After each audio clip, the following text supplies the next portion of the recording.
Αυτό είναι το πούλμαν. Αυτό ακριβώς είναι το πούλμαν του Παναθηναϊκού. Τώρα τρέχουν για να ενισχύσουν τις δυνάμεις που βρίσκονται πιο χαμηλά, προκειμένου να αποφύγουν τα έκτροπα, αφού εκεί βρίσκονται ήδη συγκεντρωμένοι οπαδοί του Ολυμπιακού που περιμένουν να μπουν στη θύρα μέσα. Οι οπαδοί του Ολυμπιακού μέσα στο γήπεδο πάνω-πάνω.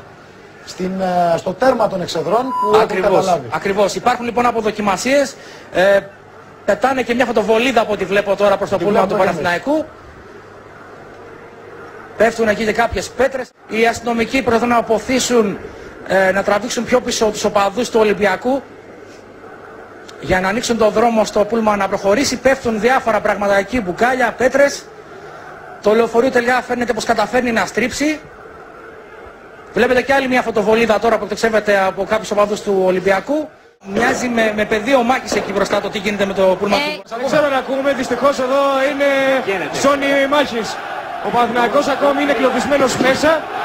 Προσπαθούν μάτρα άνθρωποι του Ολυμπιακού και υπεύθυνοι για την τάξη από τους συνδέσμους να συγκρατήσουν το πλήθος, το οποίο δεν αφήνει να περάσει κανείς. Μόνο ο Άγγελος Μπασινάς κατάφερε να ξεφύγει και βρίσκεται κάπου στην αιστεία. Τον βλέπουμε τώρα, τον βλέπουμε. Δηλαδή, μισό λεπτό Δήμο. Πώς δεν αφήνει να περάσει από έξω, δεν αφήνει τι, σουλάει δηλαδή την φυσούνα. Όλοι κουνάνε το προστατευτικό της φυσούνας. Ναι, και τι δημιουργεί. Πετάνε καρέκλες, πετάνε οτιδήποτε μπορείς να φανταστείς. Επειδή φοβούνται μήπως εκτοξευτούν αντικείμενα. Εκεί είναι το πρόβλημα δηλαδή. Ναι, όχι, εκτοξεύονται αντικείμενα. Έχουν έρθει και άντρες των ΜΑΤ τώρα προκειμένου να βγει επιτέλους ο Παναθηναϊκός για να κάνει την προθέρμανση. Άρα, αν μπορούσες να είσαι ακριβώς στο σημείο που βρίσκομαι εγώ, μέχρι και εγώ έχω τραβηχτεί πάρα πολύ πίσω, εκεί μπροστά είναι ζώνη πυρός πραγματικά.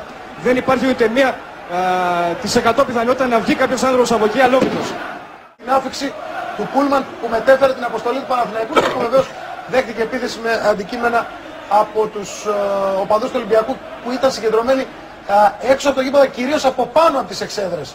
Από το τέρμα των εξέδρων βλέπετε την είσοδο των πετών του Παναθηναϊκού. Του Παναθηναϊκού μέχρι στιγμής δεν έχει φανεί, ο μοναδικός είναι ο Άγγελος Πασινάς. Ο Λάμπρος Κούτας τώρα, οι υπόλοιποι βλέπω και τους παρατηρητές του αγώνα εκεί. Ό,τι έγινε στη Ριζούπολη τα είδαμε τα επόμενα χρόνια.